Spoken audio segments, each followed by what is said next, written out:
काठमांडू सिर्फ एक शहर नहीं बल्कि नेपाल की राजनीतिक, आर्थिक, धार्मिक और सांस्कृतिक आत्मा है। ये शहर पहाड़ों से घिरी हुई एक ऐसी घाटी है जिसे काठमांडू घाटी के नाम से जाना जाता है। नेपाल की संसद, राष्ट्रपति भवन, सुप्रीम कोर्ट से लेकर देश की बड़ी यूनिवर्सिटीज और कॉर्पोरेट ऑफिस सब कुछ इसी शहर में मौजूद है। आज के इस वीडियो में आपको बताएंगे काठमांडू की पूरी कहानी, इसका इतिहास, भौगोलिक स्थिति, आबादी, प्रशासन, अर्थव्यवस्था और इस शहर की कनेक्टिविटी के बारे में।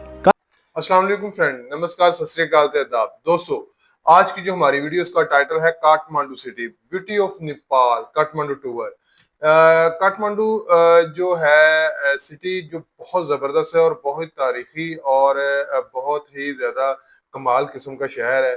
ब्यूटी ऑफ नेपाल इसको कहा गया है। ब्यूटी ऑफ नेपाल इसको क्या कहा गया है, इसकी तारीख क्या है, इसके फैक्ट्स एंड फिगर क्या है, यही हमने आज की वीडियो में देखना है। बाकी डिस्कशन करेंगे बाद में। चलते हैं हम अपनी आज की वीडियो की तरफ। उससे पहले चैनल पर नए हैं, चैनल को लाइक और सब्सक्राइब करना मत भूलिएगा। Welcome to MT reacting. Let's start the video.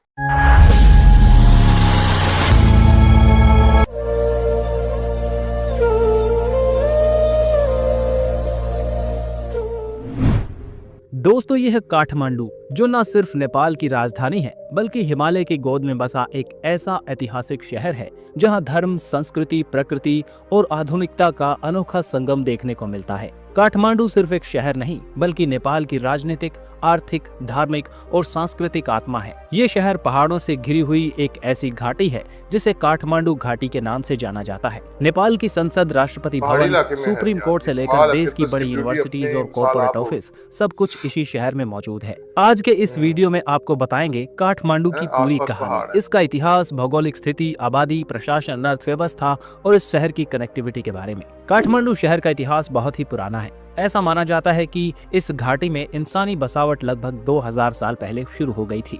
यहाँ कई पुरातात्विक खुदाइयों में लिचावी और मल्ल राजवंशों के प्रमाण मिले हैं जो 3वीं से 18वीं सदी तक इस क्षेत्र में शासन कर गया है। कहते हैं कि काठमांडू पहले एक विशाल झील थी जिसे मंजूश्री नाम के एक संत ने अपने खड्ग से काटकर खाली किया और तब जाकर ये घाटी बसी। शहर का नाम काष्ठमंडप नामक एक लकड़ी के मंदिर से पड़ा जो आज भी काठमांडू दुर्गा क्षेत्र में मौजूद है। 18वीं शताब्दी में पृथ्वी नारायण शाह ने नेपाल को एकजुट किया और काठमांडू को देश की राजधानी घोषित किया। अब बात करते हैं इस शहर की भौगोलिक स्थिति की। काठमांडू शहर नेपाल के मध्य में मौजूद है और ये बागमती जिले का हिस्सा है। ये पूरा शहर एक घाटी के भीतर बसा है जिसे 3 मुख्य शहर मिलकर बनाते हैं, काठमांडू, भक्तिपुर और पाटन। इस घाटी की औसत ऊंचाई 1400 मीटर यानी लगभग 4600 फीट है और इसे चारों तरफ से पहाड़ों ने घेर रखा है। काठमांडू शहर का कुल क्षेत्रफल 49.5 वर्ग किलोमीटर है। यहाँ की जलवायु एकदम हल्की ठंडी होती है। गर्मियों में 30 डिग्री से ऊपर नहीं जाती और सर्दियों में 1-2 डिग्री तक गिरती है।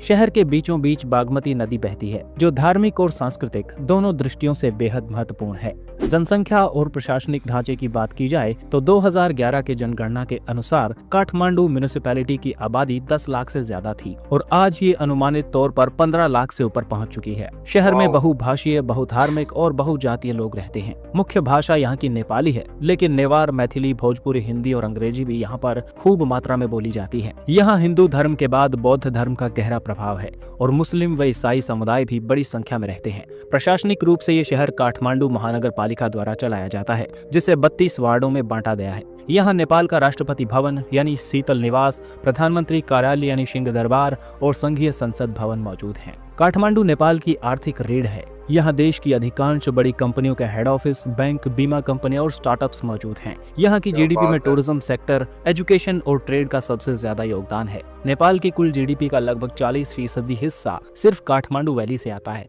हर साल लाखों विदेशी सैलानी काठमांडू आते हैं जिससे देश को अरबों रुपए की विदेशी मुद्रा प्राप्त होती है। शहर के लोकल उद्योगों में हस्तशिल्प, थंगा पेंटिंग, पूजा सामग्री और नेपाल की हर्बल दवाएं प्रमुख हैं। अब बात करते हैं काठमांडू के इंफ्रास्ट्रक्चर और ट्रांसपोर्ट सिस्टम की। शहर में सड़क नेटवर्क का विस्तार तो हुआ, लेकिन ट्रैफिक एक बड़ी चुनौती है। त्रिभुवन अंतर्राष्ट्रीय हवाई अड्डा यानी TIA शहर के केंद्र से सिर्फ 6 किलोमीटर दूर है, जो नेपाल का सबसे व्यस्त एयरपोर्ट है। यहाँ से भारत, चीन, दुबई, मलेशिया और सिंगापुर के लिए डायरेक्ट फ्लाइट्स उपलब्ध हैं। शहर के भीतर पब्लिक ट्रांसपोर्ट में बस, टेम्पो और प्राइवेट कैब्स का खूब इस्तेमाल होता है। हाल के वर्षों में इलेक्ट्रिक वाहनों को भी बढ़ावा दिया गया है। नेपाल सरकार काठमांडू मेट्रो रेल प्रोजेक्ट पर भी विचार कर रही है। काठमांडू को सांस्कृतिक राजधानी कहा जाए तो गलत नहीं होगा। यहाँ हर कोने में मंदिर, स्तूप और मठ दिखाई देते हैं। यहाँ के प्रमुख मंदिरों में पशुपतिनाथ मंदिर, जो हिंदुओं के लिए सबसे बड़ा पवित्र मंदिरों में से एक है, स्वयंभूनाथ मंकी टेम्पल, बौद्ध और हिंदू दोनों के लिए पूजनीय है। इसके अलावा बौद्धनाथ स्तूप, जो यूनेस्को वर्ल्ड हेरिटेज साइट का हिस्सा है, और दरबार स्क्वायर, जहाँ राजा महाराजा रहा करते थे। ठमेल ट्रेवलर्स के लिए शॉपिंग, फूड और मस्ती का केंद्र है। तो दोस्तों, ये था काठमांडू, नेपाल की राजधानी। एक ऐसा शहर जो प्राचीन और आधुनिक दोनों रूपों में जिंदा है, जहां एक और मंदिरों की घंटियों की गूंज है तो दूसरी ओर बिजनेस मीटिंग्स और इंटरनेशनल कॉन्फ्रेंस की हलचल भी है। अगर आप कभी नेपाल की यात्रा की सोच रहे हैं तो काठमांडू आपके सफर का हिस्सा जरूर होना चाहिए। वीडियो पसंद आया तो लाइक, कॉमेंट और शेयर जरूर करें। मिलते हैं अगले शहर की सैर में एक नई कहानी के साथ। धन्यवाद और जुड़े रहिए एक्सप्लोर बाय आरएस के साथ। तो दोस्तों, कैसी लगी आज की वीडियो? मुझे तो बहुत जबरदस्त लगी है यार। अगर कभी नेपाल जाना हो तो काठमांडू सिटी को हमने जरूर विजिट करना है।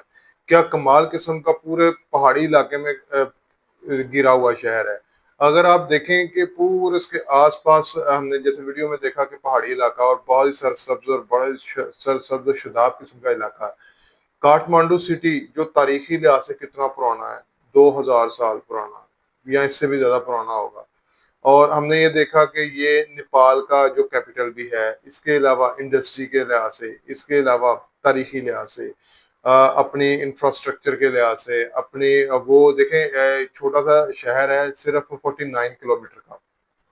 इलेक्ट्रिक बसें, इलेक्ट्रिक ट्रेन वगैरह चलाने का उधर मनसूबा वगैरह बनाया जा रहा है। और इंफ्रास्ट्रक्चर के हवाले से हमने ये देखा उधर इंडस्ट्री एरिया है, बैंक्स हैं, फैक्ट्रीज हैं, बहुत ही जबरदस्त किस्म का शहर है। अगर हम विजिट की बात करें तो मुझे लगता है कि अगर कोई बंदा नेपाल जाए और काठमांडू ना जाए तो उसका नेपाल जाना बिल्कुल बेकार है।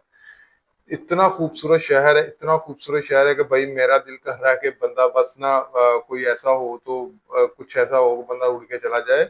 बहुत ही फ्रेश किस्म का एनवायरनमेंट है। तो मुझे लगता है आपको वीडियो पसंद आई है। वीडियो पसंद आई होगी लाइक और सब्सक्राइब करना मत भूलिएगा। मिलते हैं कल एक नई वीडियो के साथ, तब तक मुझे इजाजत दीजिएगा। अल्लाह हाफिज।